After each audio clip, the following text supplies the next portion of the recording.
brindar nossa casa nesta noite, apresentando aqui o trabalho que está inserido neste livro de Carlos Bernardo Loureiro, Os Investigadores da Alma e do Espírito, 5 séculos de pesquisa. E o homenageado de hoje, desta noite, claro, é esse confrade benemérito, trabalhador desta seara grandiosa, na condição de um dos poucos, conforme os Espíritos Sera Kardec, os Evangelhos. A seara é grande e os trabalhadores são poucos. E aqui tem mais um que se integra a esse grupo de trabalhadores dessa seara grandiosa, que é a seara do mundo espiritual. Caibar Schutel. Caibar de Souza Schutel é considerado um dos maiores vultos do espiritismo no Brasil. Encarnado a 22 de setembro de 1868, na cidade do Rio de Janeiro, e desencarnado a 30 de janeiro de 1938, na cidade de Matão, em São Paulo. Era filho do negociante incansável, Antério de Souza Schutel e de Rita Tavares Schutel.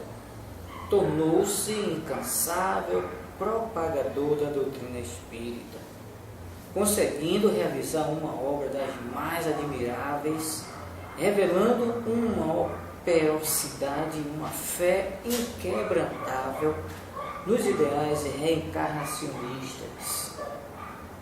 Convertido ao espiritismo, Caibar Schutel instalou no dia 15 de julho de 1905 o Centro Espírita Amante da Pobreza, na cidade de Matão, que até hoje funciona.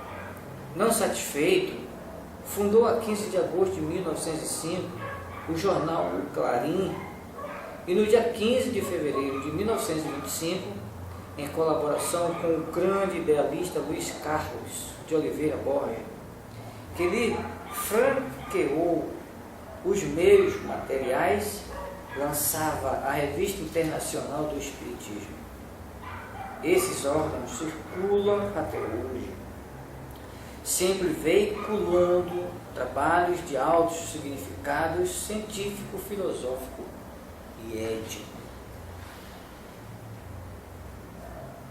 Fundando a imprensa, editora O Clarim, com oficina própria, Caibar Schutel, além de publicar ali os 2 órgãos já mencionados e alguns livros de outros escritores, escreveu e editou ainda desde 1911 as seguintes obras: O Espiritismo e Protestantismo, História e Fenômenos Psíquicos, O Diabo e a Igreja, Médiuns e Mediunidade, Gênese da Alma, Os Fatos Espírita e a Força X, Parábolas e Ensinos de Jesus, O Espírito do Cristianismo, A Vida do Outro Mundo, A Vida e Atos dos Apóstolos, Conferências Radiofônicas, Interpretação Sintética do Apocalipse, Cartas a Esmo, Espiritismo e Materialismo, O Batismo, Preces Espírita e Espiritismo para as Crianças. Não foi pouca coisa, né? Um gênio. A fotografia espírita desafia toda a explicação adversa que tem pretendido destruir a teoria espírita, a única capaz de explicar todos os fenômenos anímicos e espíritas, a única teoria que demonstra a existência e sobrevivência da alma. Foi na Inglaterra que surgiram os mais famosos médios como Lassay, Robert Boswell, William Hope, Sr. Buston, David Budu e tantos outros. O mais notável é que os fenômenos irrompiam bruscamente e às vezes muito tempo decorria até descobrirem que o estranho era o retrato de uma pessoa falecida, não raro há muitos anos. A princípio, o fenômeno provocava suspeitas que foram diminuindo depois de pessoas conceituadas terem obtido fotos de parentes e amigos mortos, mas posteriormente reconhecidas. Por vezes, apareciam extras de pessoas inteiramente desconhecidas que eram identificadas por parentes ou amigos que habitavam em outras partes do mundo. O objetivo dessas pesquisas era sempre provar a sobrevivência e confortar corações aflitos. Por muito tempo, foi William Hope, o médium fotógrafo, que apresentou os poderes mais pronunciados. Era um operário modesto, profundamente religioso. Certo dia, ainda jovem, quando trabalhava, ouviu falar de fotografias de espíritos. Por acaso, dotado desde sua infância de vidência e mesmo de outras faculdades supranormais, resolveu ele próprio tentar uma experiência. Adquiriu uma câmera e colocou um companheiro contra um muro. Tirou uma fotografia e, qual não foi a sua surpresa, ao verificar que a chapa revelada apresentava uma nítida figura de mulher, de pé ao lado do rapaz. Através do corpo transparente da mulher, viam-se perfeitamente os tijolos do muro. Quando o médium mostrou a impressão ao companheiro, este foi tomado de pavor e espanto, pois a mulher que estava ao seu lado era a imagem autêntica de sua irmã, há muito tempo falecida. Um outro operário, conhecedor desses fenômenos, assegurara sem hesitação que se tratava do retrato de um espírito. O subdiretor do estabelecimento fotográfico amador tentou diversas experiências com a mesma câmera. De novo apareceu a mesma mulher, espírito, né? E mais ainda, a seu lado, a imagem de uma criança, sua conhecida, que falecera havia pouco. As experiências prosseguiram. Foram empregadas centenas de chapas. Muitas revelaram resultados positivos, outras negativos. Depois, as experiências foram interrompidas.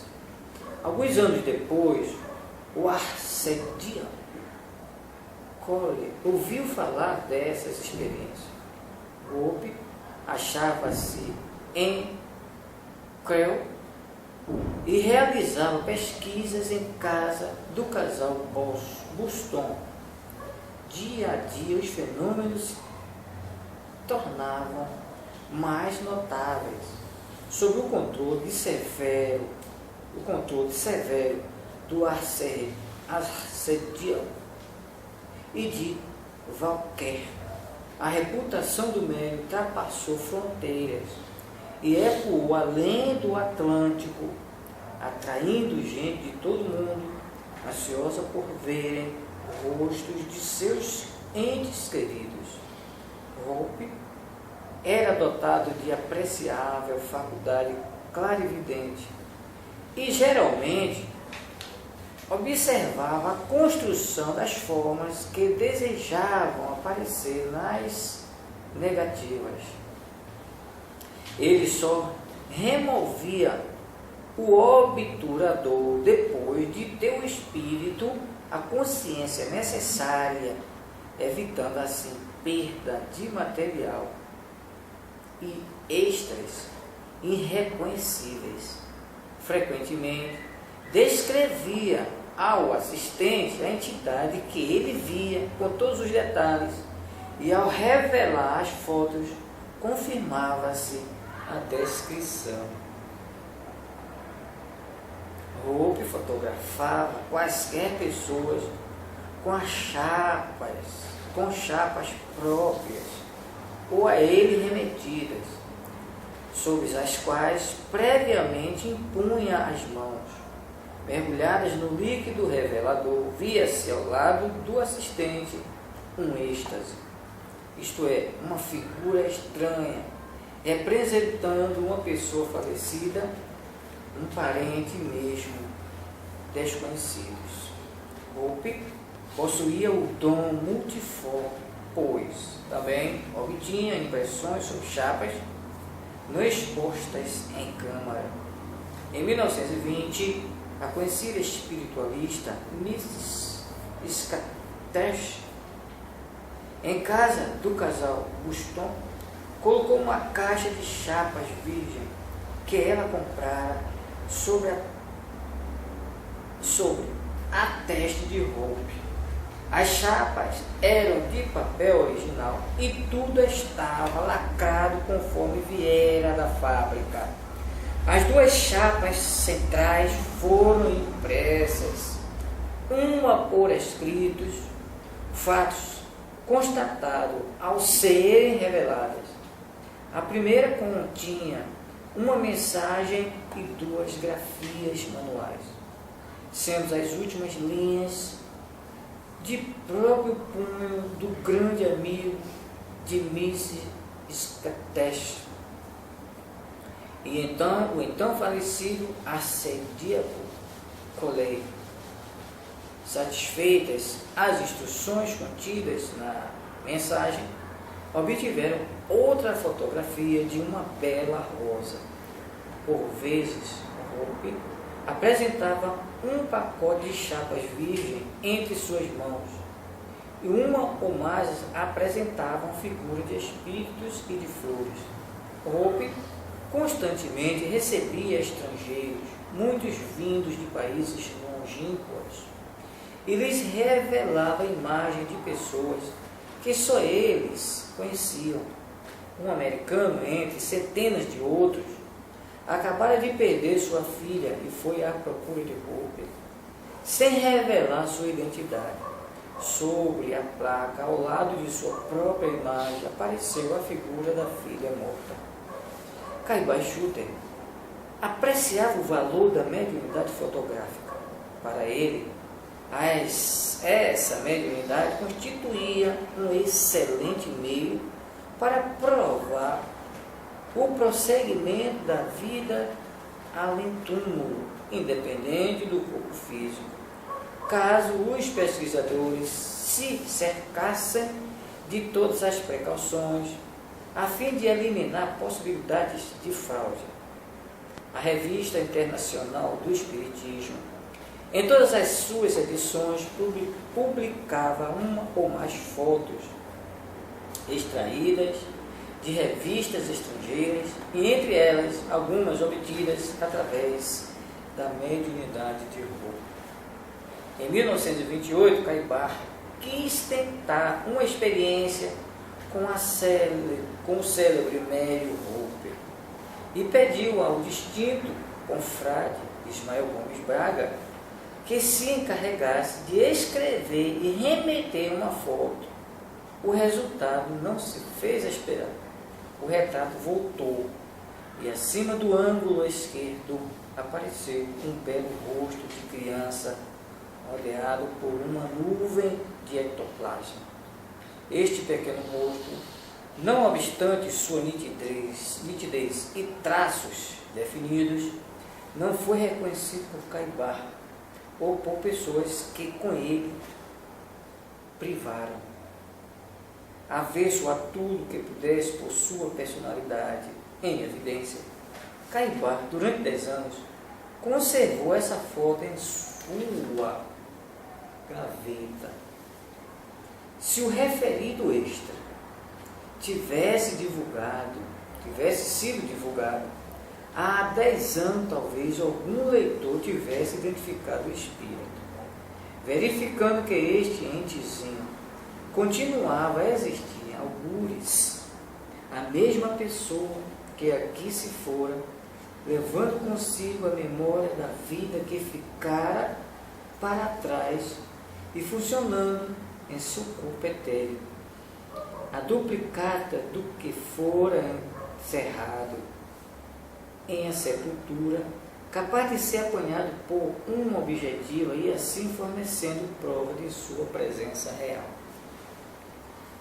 Na Revista Internacional de Espiritismo, de 15 de julho de 1939, o articulista Frederic Duarte refere-se a uma prova autêntica de transfiguração oferecida por Caiba Schutter. O fenômeno aconteceu em uma sessão realizada na cidade de São Paulo pelo Dr. João Batista Pereira, na qual estava presente o médium Urbano de Assis Xavier. A sessão que se realizou durante o dia e à qual concorreram muitas pessoas foi na expressão do relato magnífica pela prova inequívoca da sobrevivência da alma, ali verificada. Relata o articulista que Caibar lá estava a conversar com todos, animando-os e incitando-os, sobremaneira, a continuar sob o pálio dos evangelhos, a difundir o espiritismo. A mais importante foi a transfiguração do médium Urbano na pessoa de Caibar Schutter.